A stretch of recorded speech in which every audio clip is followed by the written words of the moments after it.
بسم الله الرحمن الرحيم. الحمد لله الذي أنزل على عبده الكتاب ولم يجعل له عوجا قيما لينذر بأسا شديدا من لدنه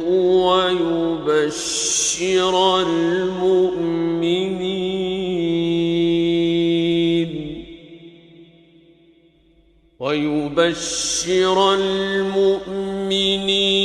الذين يعملون الصالحات أن لهم أجرا حسنا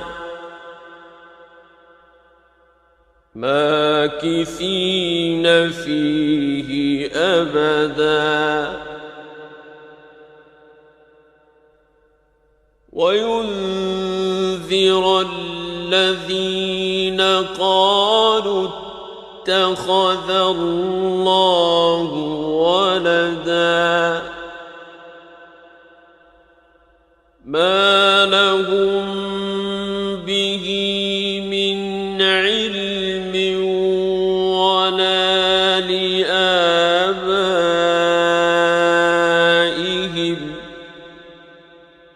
كبرت كلمة تخرج من أفواههم إن يقولون إلا كذبا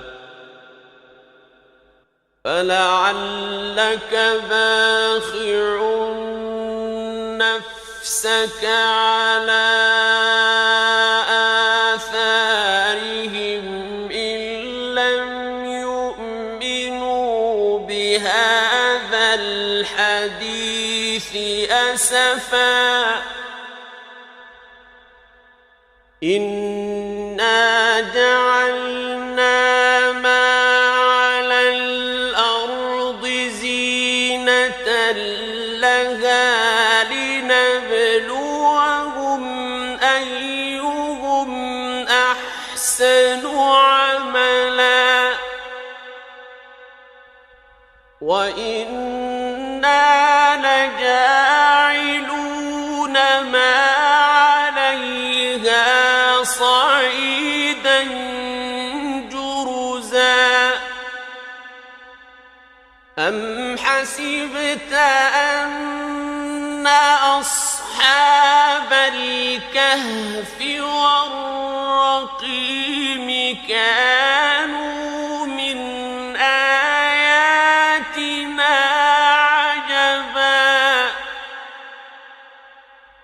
إذ أوى الفتية إلى الكهف فقالوا ربنا آتنا من لدنك رحمة وهيئ لنا من أمرنا رشدا فضربنا على آذانهم في الكهف سنين عددا ثم بعثناهم لنعلم أي الحزبين أحصى لما لبثوا أمدا نحن نقص عليك نبأهم بالحق إنهم فتية آمنوا بربهم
وإذ اعتزلتموهم وما يعبدون إلا الله فأووا إلى الكهف ينشر لكم ربكم من رحمته فأووا إلى الكهف ينشر لكم ربكم من رحمته ويهيئ لكم من أمركم مرفقا وترى الشمس إذا طلعت تزاور عن كهفهم ذات اليمين وإذا غربت تقرضهم ذات الشمال وهم في فجوة منه ذلك من آيات الله من يهد الله فهو المهتد ومن يضلل فلن تجد له وليا مرشدا وتحسبهم أيقاظا وهم رقود ونقلبهم ذات اليمين وذات الشمال وكلبهم باسط ذراعيه بالوصيد لو اطلعت عليهم لوليت منهم فرارا ولملئت منهم رعبا وكذلك بعثناهم ليتساءلوا بينهم قال قائل منهم كم لبثتم قالوا لبثنا يوما أو بعض يوم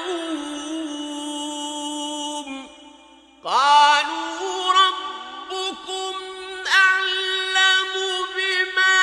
لبثتم فابعثوا أحدكم بورقكم هذه إلى المدينة فلينظر أيها أزكى طعاما فلينظر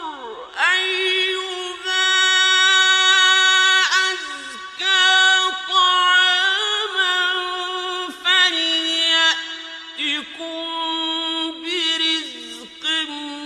منه وليتلطف ولا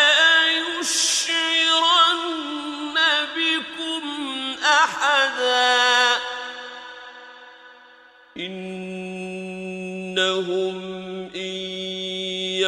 يظهروا عليكم يرجموكم أو يعيدوكم في ملتهم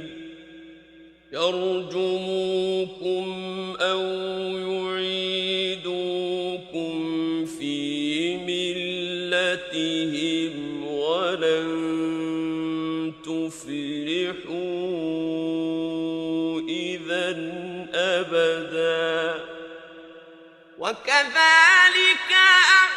أعثرنا عليهم ليعلموا أن وعد الله حق وأن الساعة لا ريب فيها إذ يتنازعون بينهم أمرهم فقالوا ابنوا عليهم بنيانا ربهم أعلم بهم قال الذين غلبوا على أمرهم لنتخذن عليهم مسجدا سيقولون ثلاثة رابعهم كلبهم ويقولون خمسة سادسهم كلبهم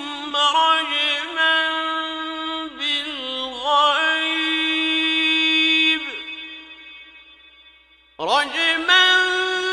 بالغيب ويقولون سبعة وثامنهم كلبهم قل ربي أعلم بعدتهم ما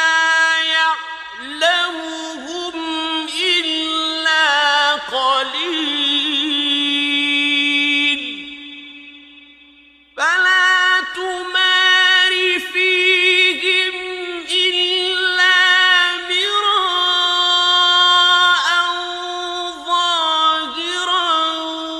ولا تستفت فيهم منهم أحدا ولا تقولن لشيء إني فاعل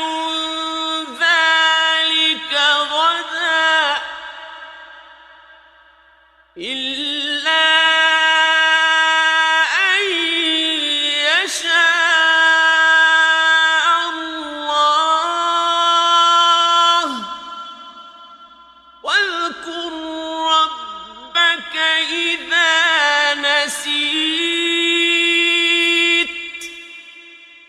وقل عسى أن يهديني ربي لأقرب من هذا رشدا ولبثوا في كهفهم 300 سنين وازدادوا 9 قل الله أعلم بما لبثوا له غيب السماوات والأرض أبصر به وأسمع ما لهم من دونه من ولي ولا يشرك في حكمه أحدا واتل ما أوحي إليك من كتاب ربك لا مبدل لكلماته ولن تجد من دونه ملتحدا واصبر نفسك مع الذين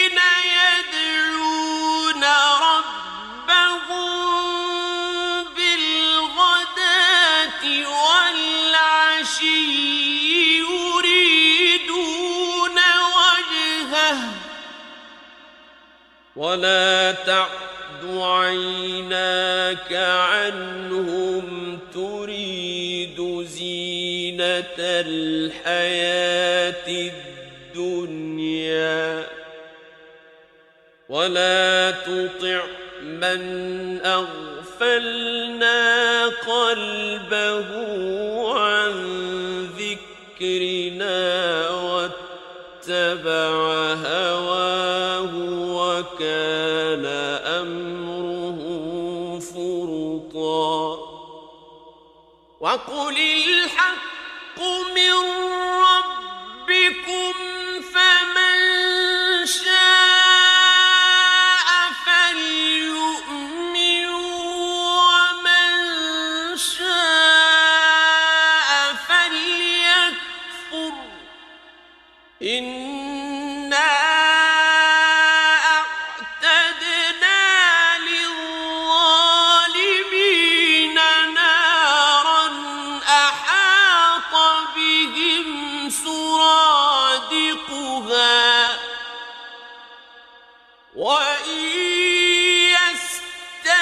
يستغيثوا يغاثوا بماء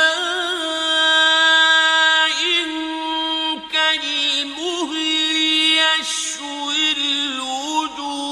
الوجوه بئس الشراب وساءت مرتفقا إن الذين آمنوا وعملوا الصالحات إنا لا نضيع أجر من أحسن عملا أولئك لهم جنات عدن تجري من تحتهم الأنهار يحلون فيها من أساور من ذهب يحلون فيها من أساور من ذهب ويلبسون ثيابا خضرا من سندس واستبرق ويلبسون ثيابا خضرا من سندس واستبرق متكئين فيها على الأرائك نعم الثواب وحسنت مرتفقا واضرب لهم مثلا رجلين جعلنا لأحدهما جنتين من أعناب وحففناهما بنخل وجعلنا بينهما زرعا كلتا الجنتين آتت أكلها ولم تظلم منه شيئا وفجرنا خلالهما نهرا وكان له ثمر فقال لصاحبه وهو يحاوره أنا أكثر منك مالا وأعز نفرا ودخل جنته وهو ظالم لنفسه قال ما أظن أن تبيد هذه أبدا وما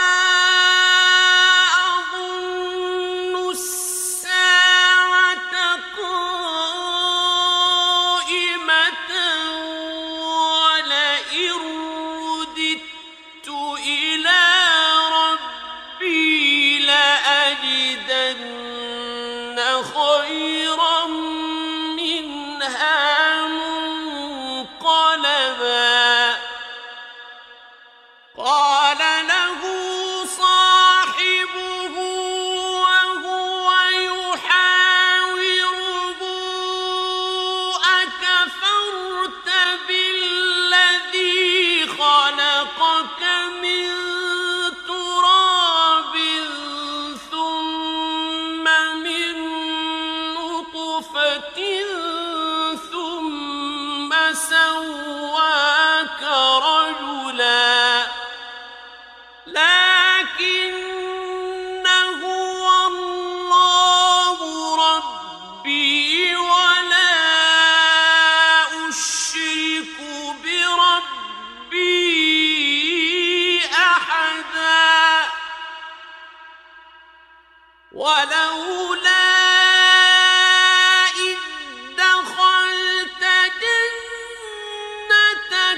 قلت ما شاء الله لا قوة إلا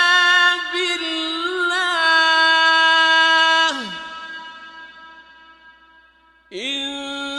ترني أنا أقل منك مالا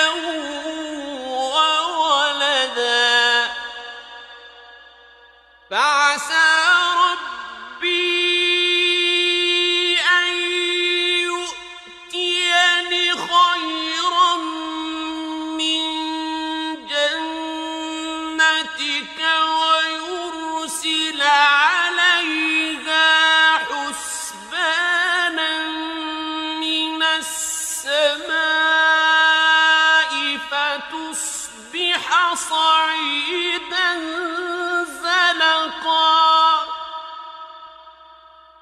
أو يصبح ماؤها غورا فلن تستطيع له طلبا وأحيط بثمره فأصبح يقلب كفيه على ما أنفق فيها وهي خاوية على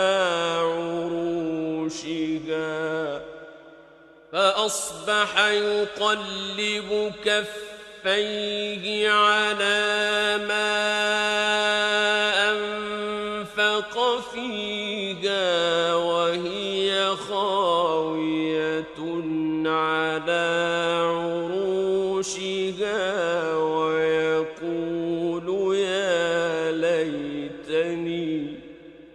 ويقول يا ليتني لم أشرك بربي أحدا ولم تكن له فئة ينصرونه من دون الله وما كان منتصرا هنالك الولاية لله الحق هو خير ثوابا وخير عقبا واضرب لهم مثل الحياة الدنيا كماء أنزلناه من السماء فاختلط به نبات الأرض فأصبح هشيما تذروه الرياح وكان الله على كل شيء مقتدرا المال والبنون زينة الحياة الدنيا والباقيات الصالحات خير عند ربك والباقيات الصالحات خير عند ربك ثوابا وخير أملا ويوم نسير الجبال وترى الأرض بارزة وحشرناهم فلم نغادر منهم أحدا وعرضوا على ربك صفا لقد جئتمونا كما خلقناكم أول مرة بل زعمتم أن لن نجعل لكم موعدا ووضع الكتاب فترى المجرمين مشفقين مما فيه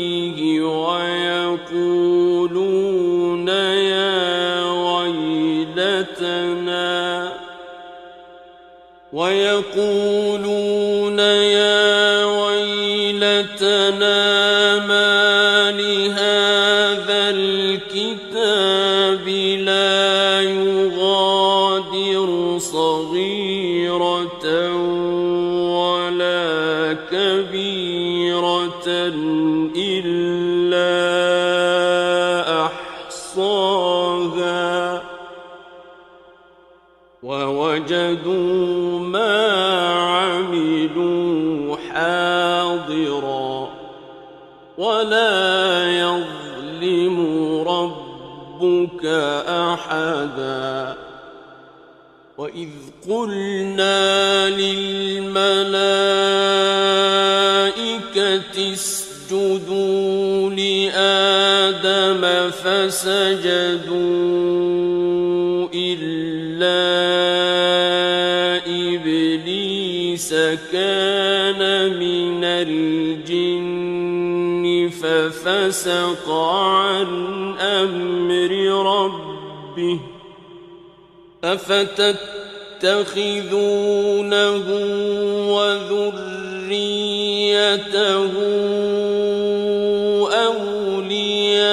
أولياء من دوني وهم لكم عدو بئس للظالمين بدلا ما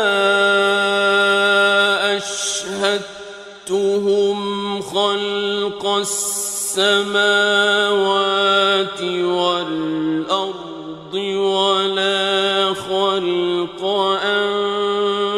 أنفسهم وما كنت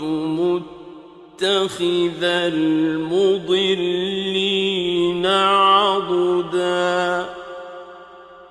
ويوم يقول نادوا شركائي الذين زعمتم فدعوهم فلم يستجيبوا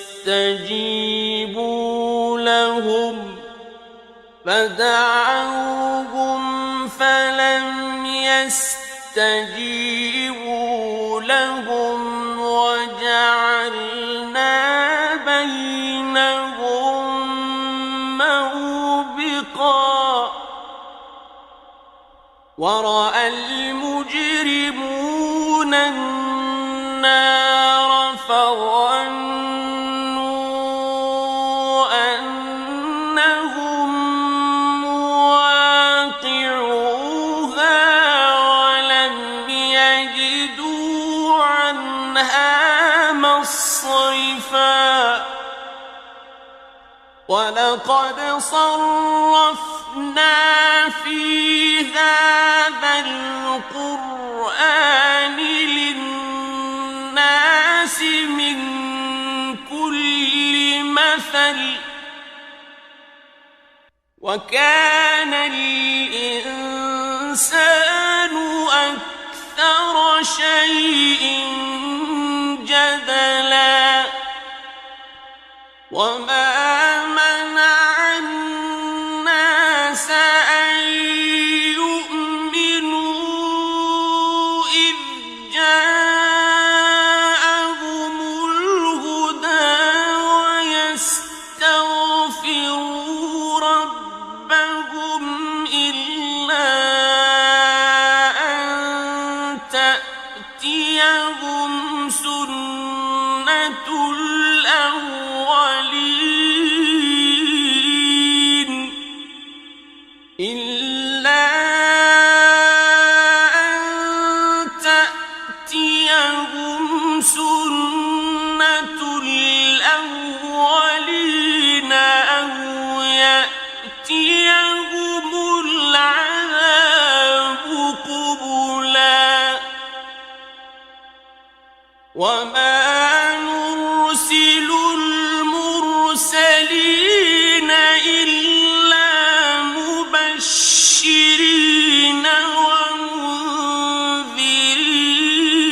ومنذرين ويجادل الذين كفروا بالباطل ليدحضوا به الحق واتخذوا آياتي وما أنذروا هزوا ومن أظلم ممن ذكر بآيات ربه فأعرض عنها ونسي ما قدمت يداه إنا جعلنا على قلوبهم أكنة أن يفقهوه وفي آذانهم وقرا وإن تدعوهم إلى الهدى فلن يهتدوا إذا أبدا وربك الغفور ذو الرحمة لو يؤاخذهم بما كسبوا لعجل لهم العذاب بل لهم موعد لن يجدوا من دونه موئلا وتلك القرى أهلكناهم لما ظلموا وجعلنا لمهلكهم موعدا وإذ قال موسى لفتاه لا أبرح حتى أبلغ مجمع البحرين أو أمضي حقبا فلما بلغا مجمع بينهما نسيا حوتهما فاتخذ سبيله في البحر سربا فلما جاوزا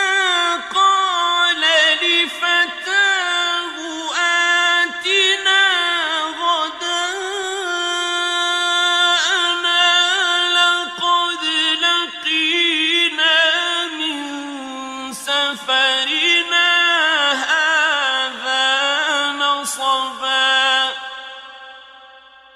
قال أرأيت إذ أوينا إلى الصخرة فإني نسيت الحوت وما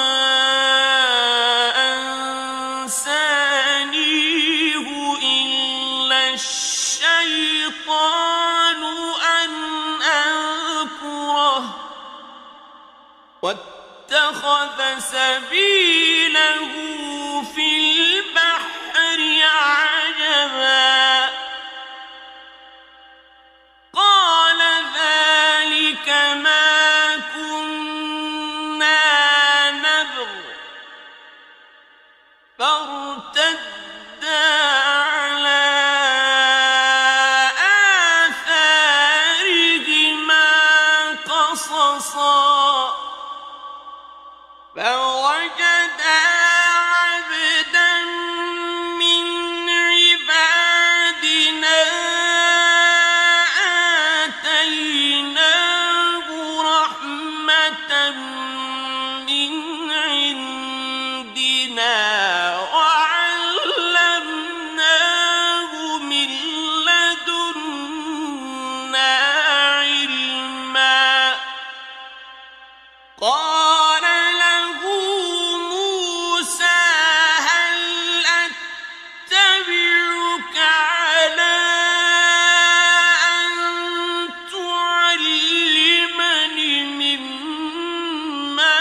علمت رشدا قال إنك لن تستطيع معي صبرا وكيف تصبر على ما لم تحط به خبرا قال ستجدني إن شاء الله صابرا ولا أعصي لك أمرا قال فإن اتبعتني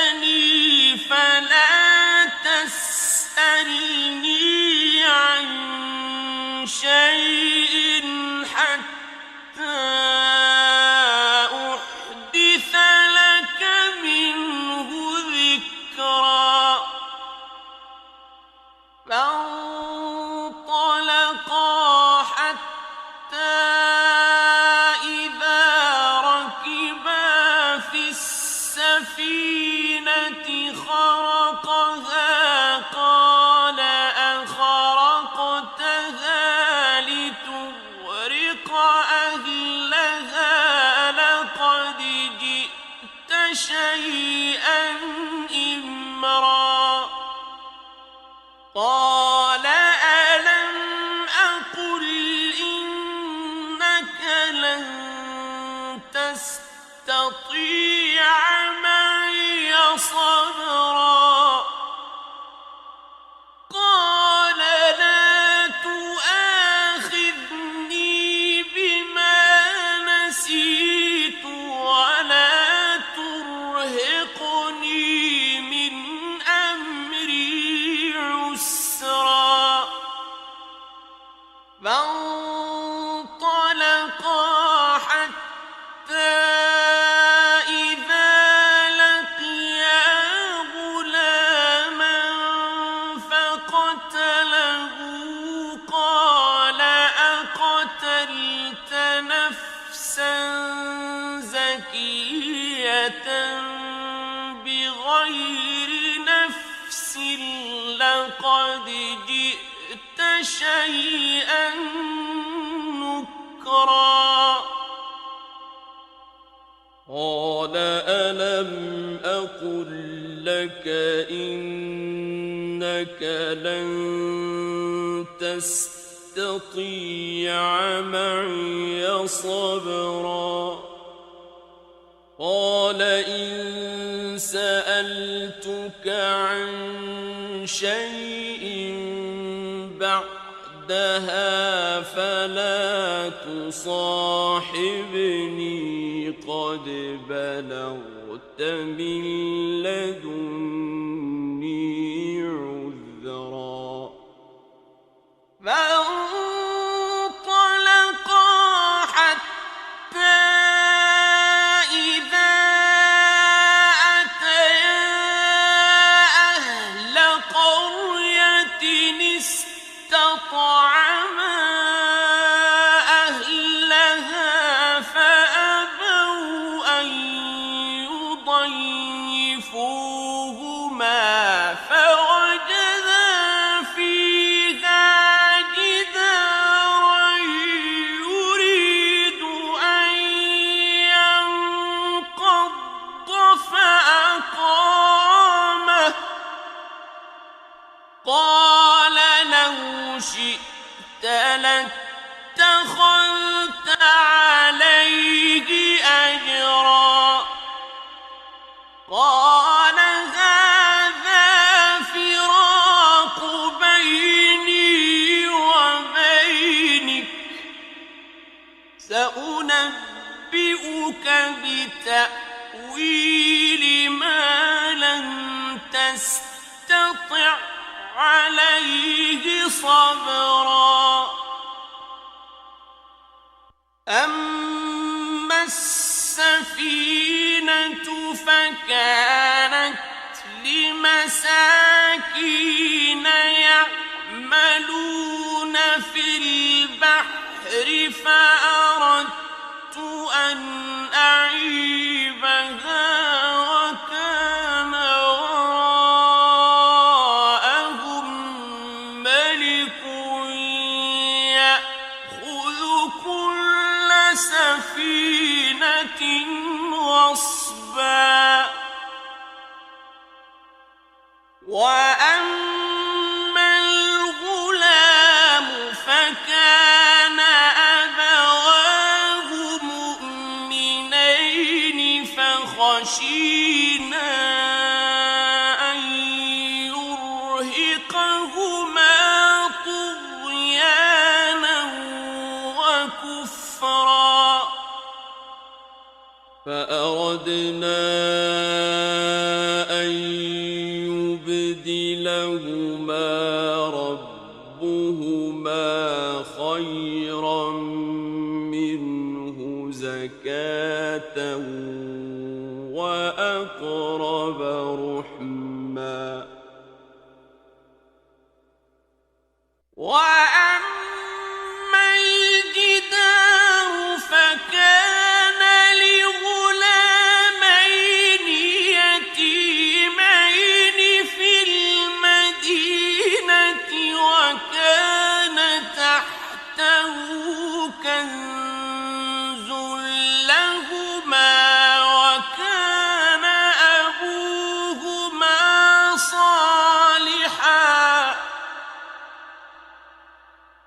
وكان أبوهما صالحا فأراد ربك أن يبلغا أشدهما ويستخرجا كنزهما رحمة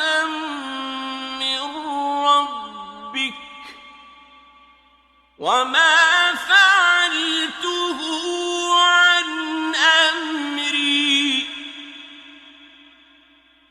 ذلك تأويل ما لم تسطع عليه صبرا ويسألونك عن ذي القرنين قل سأتلو عليكم منه ذكرا إنا مكنا له في الأرض وآتيناه من كل شيء سببا فأتبع سببا حتى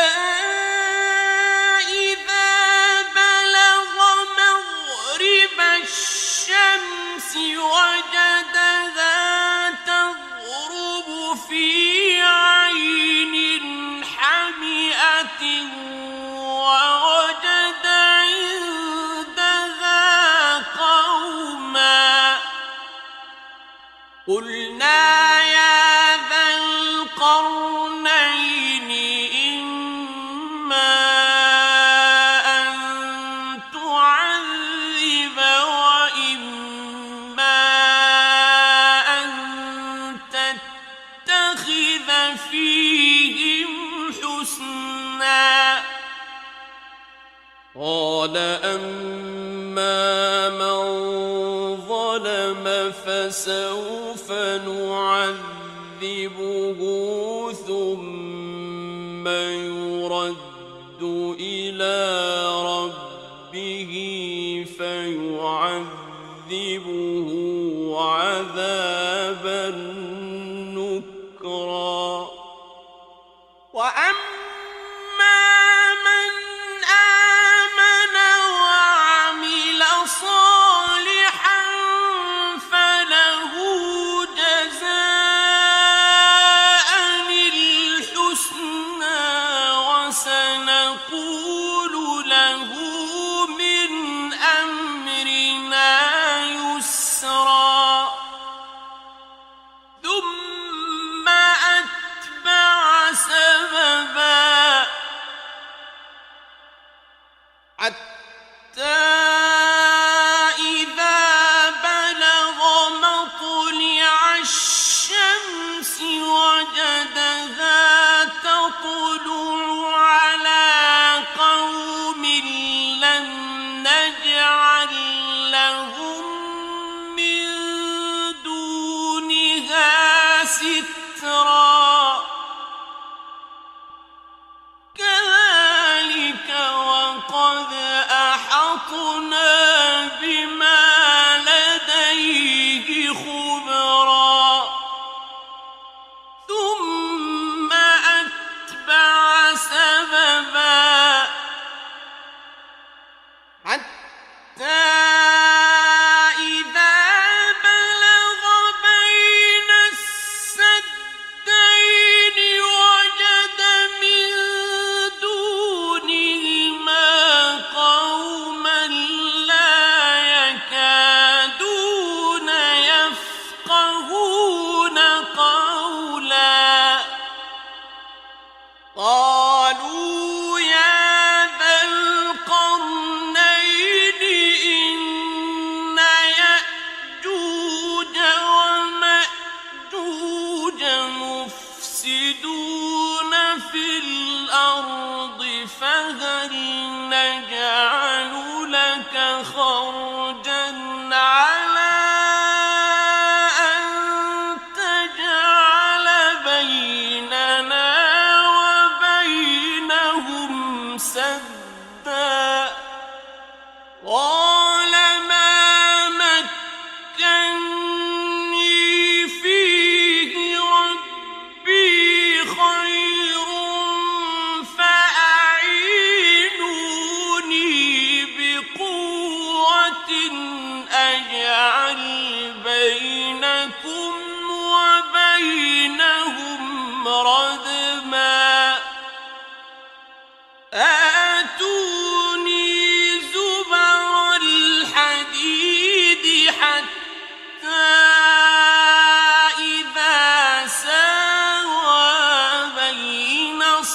الصدفين قال انفخوا حتى إذا ساوى بين الصدفين قال انفخوا حتى إذا جعله نارا قال آتوني أفرغ عليه قطرا فما استطاعوا أن يظهروه وما استطاعوا له نقبا قال هذا رحمة من ربي فإذا جاء وعد ربي جعله دكاء وكان وعد ربي حقا وتركنا بعضهم يومئذ يموج في بعض ونفخ في الصور فجمعناهم جمعا وعرضنا جهنم يومئذ للكافرين عرضا الذين كانت أعينهم في غطاء عن ذكري وكانوا لا يستطيعون سمعا أفحسب الذين كفروا أن يتخذوا عبادي من دوني أولياء إنا أعتدنا جهنم للكافرين نزلا قل هل ننبئكم بالأخسرين أعمالا الذين ضل سعيهم في الحياة الدنيا وهم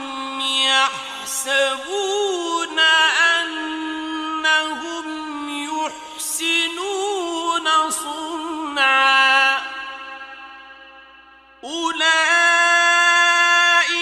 الذين كفروا بآيات ربهم ولقائه فحبطت أعمالهم فلا نقيم لهم يوم القيامة وزنا ذلك جزاؤهم جهنم بما كفروا واتخذوا آياتي ورسلي هزوا إن الذين آمنوا وعملوا الصالحات كانت لهم جنات الفردوس نزلا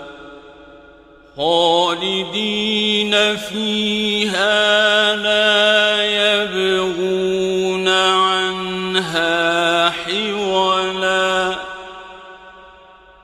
قل لو كان البحر مدادا لكلمات ربي لنفد البحر قبل أن تنفد كلمات ربي لنفد البحر قبل أن تنفد كلمات ربي ولو جئنا بمثله مددا قل إنما أنا بشر مثلكم يوحى إلي أنما إلهكم إله واحد فمن كان يرجو لقاء ربه فليعمل عملا صالحا ولا يشرك بعبادة ربه أحدا